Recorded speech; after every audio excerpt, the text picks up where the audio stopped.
Mas você tocou num nome aí chave, né? O dos spot testes do Feigl. Conta um pouco lá, você trabalhou com ele no Instituto de Química, né? Bom, deixa eu botar um pouco de história nisso. Né? Eu, naquele meu laboratório, em casa, mesmo antes da escola, depois no comecinho da escola, eu comecei o professorato, eu queria fazer umas tantas síntese lá, derivados halogenados com composto de mercúrio, para fazer umas aminas, coisa também de mercúrio. E eu fiz isso no laboratório dele. Ele me autorizou, eu era aluno do segundo ano, mas ele me autorizou a trabalhar lá. Aí eu obtive uma série de cristalzinhos. E eu não sabia o que fazer com aquilo, né?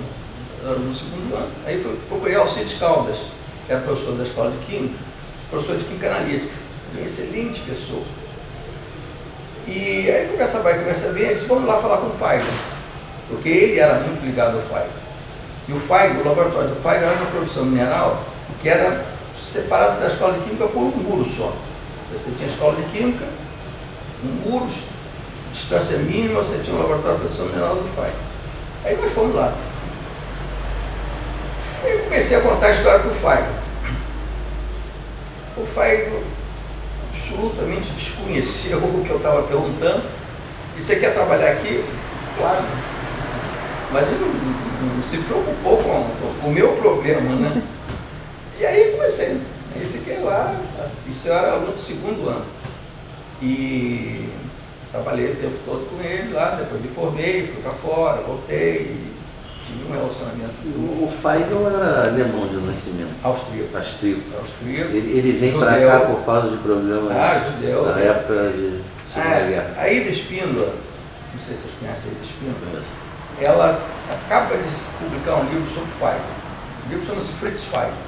Toda a história, eu pedi para fazer um prefácio, eu fiz o prefácio do livro, porque eu sou um dos que mais trabalhou com ele aqui.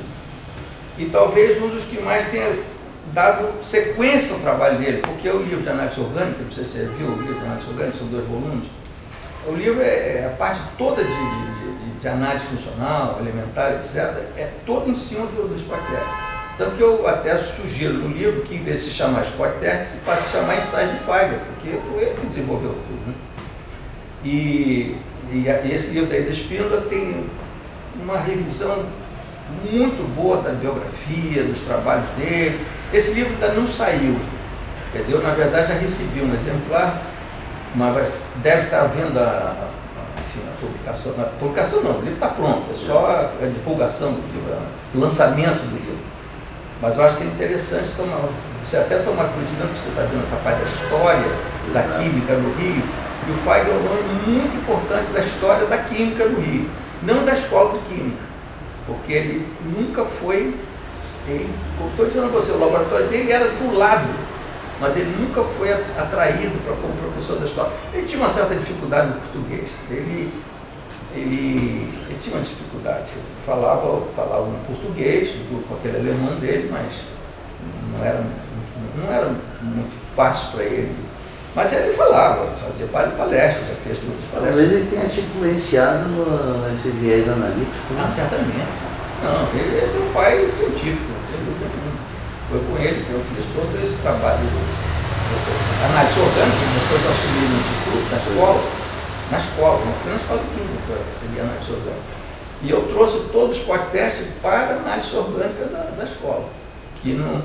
Ele tinha um pouco a ver com aquela análise sistemática do Filson, os Stein de Filson, mas os Stein de Filson não tem os spot testes. Então todos os spot testes veio por conta ali da vizinhança, do meu contato ali com o Feigl. E depois, então, quando saiu o livro de análise orgânica, então ele está tudo ali, adaptado para o ensino. E eu acho, até eu estava falando ontem no Instituto, o pessoal está agora olhando um pouco essa parte de ensino da química, etc. Os spot tests são o melhor caminho para ensinar química. Porque você tem efeitos especiais, você tem cor, você tem uma série de coisas muita coisa que você pode explicar e ver através, isso aí é tudo feito em gotinha, em papel de filtro, quer dizer, extremamente simples o procedimento, mas você vê a química toda, é fantástico.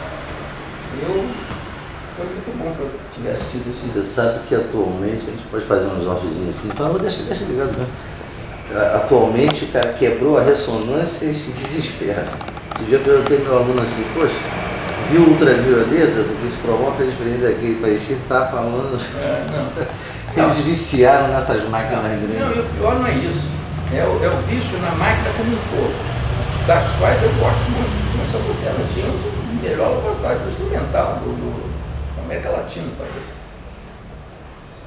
Só que isso aí é complementar. Se você quer ver se uma substância tem cloro, é muito mais fácil você fazer um spot teste de cloro que te dá uma sensibilidade fantástica, porque você vai fazer o quê? Você vai pegar um espetômetro de massa para ver se tem M31 mais 2, 33, 35.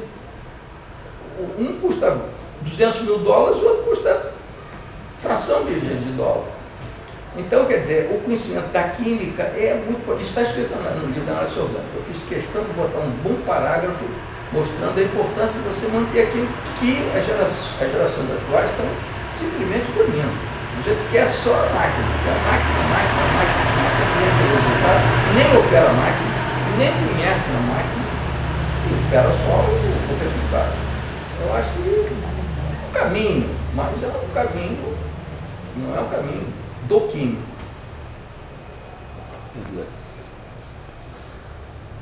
Cláudio, você tocou no...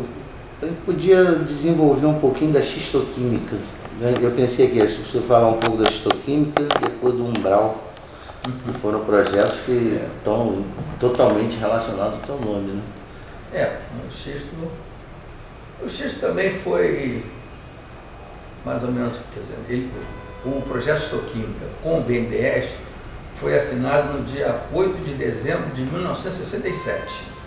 Então você vê, já estamos com 42 anos de projeto. Desde o começo da pós-graduação, eu tinha algumas teses em assuntos diferentes. A gente geralmente tem. Mas eu achei numa certa época que era importante criar um programa que fosse de importância nacional e que precisasse muita ciência, tecnologia, eventualmente. Aí eu li algumas tantas coisas e um dos pontos importantes era exatamente o xisto, porque nós temos a segunda maior reserva do mundo, fora outras tantas, essa maior é Virati, mas tem outras tantas, Paraíba, Maraú, Codó, uma opção de outras no Brasil. O conhecimento da química era praticamente zero. E então cabia um programa de desenvolvimento. Então nós primeiro compramos o espetômetro de massa, isso foi até um Funtec antes do Funtec 30, esse Funtec do X foi o Funtec 30. No Funtec 9 nós compramos o espetômetro de massa acoplado com o GCMS, do GC, eu disse que é a primeira GCMS da América Latina, foi esse equipamento. E aí depois escrevemos, eu até fui para a Inglaterra, passei uma temporada lá no Instituto de Matemática com o Charles Coulson, um grande nome aí da química teórica, mas ele era um cara também fantástico, o Coulson. Eu acho que esse é um nome que infelizmente nós não trouxemos especificamente. Eu trouxe até no Brasil, veio, fez umas palestras, etc., mas devíamos ter aproveitado mais. Porque ele tinha um lado de químico teórico, de parte científica, né? Mas ele era, o lado humanístico também dele era fantástico, porque ele era o presidente da Oxfam. E essa visão de ser humano, essas coisas todas, era extremamente importante. Aí conversaram também um pouco e foi quando, juntando essas coisas todas, aí nós demos partido no projeto Xistoquímica. Com a ideia essa de se conhecer muito bem o material para transformar esse bem natural num bem social. Quer dizer, essa foi o maior. Tem um Xistoquímica 1, até que nós publicamos nos Anais da Academia. Outra coisa, eu fiz questão de publicar os trabalhos em português nos Anais da Academia. Para quê? Para que a sociedade brasileira tomasse conhecimento daquilo em português, não precisava nem traduzir nem nada. Hoje o que você diz isso? Totalmente errado, eu devia ter publicado em inglês lá fora, etc., porque isso aqui conta ponto aí para essas coisas todas. Mas a minha visão não era a visão de contar ponto, a minha visão era a visão de ser realmente útil a essa sociedade. É a turma desse. Hoje até está sendo que nós tivemos recentemente na Petrobras, no Xisto, São Mateus do Sul, né?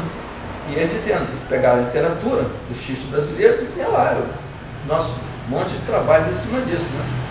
E então a linha deles é muito mais na engenharia do que na química. A nossa linha é muito mais na química, né? Tanto que o pessoal da Petrobras, o SEMPES, fez um trabalho para a LAGO, Associação Latino-Americana de Geoquímica Orgânica, fazendo o levantamento da geoquímica orgânica na América Latina. E o primeiro trabalho de geoquímica orgânica na América Latina foi nosso. Mas é praticamente a partida da geoquímica orgânica na América, que hoje é uma ferramenta importante, aí, prospecção de petróleo, essas coisas todas, nasceu lá no projeto da química, que foi em 67. Enfim, a visão era essa, era uma visão de acoplar o conhecimento científico, tudo que estava sendo feito de ciência, a uma matéria-prima que nós tínhamos. Tem até um artigo em Química Nova, que um artigo grande, até na época faz tempo, acho que em 1980, o artigo saiu, e que o título é esse: xistos oleígenos, coisa assim, é uma matéria-prima que o Brasil tem, porque o Brasil tem muito xisto. O mundo inteiro tem.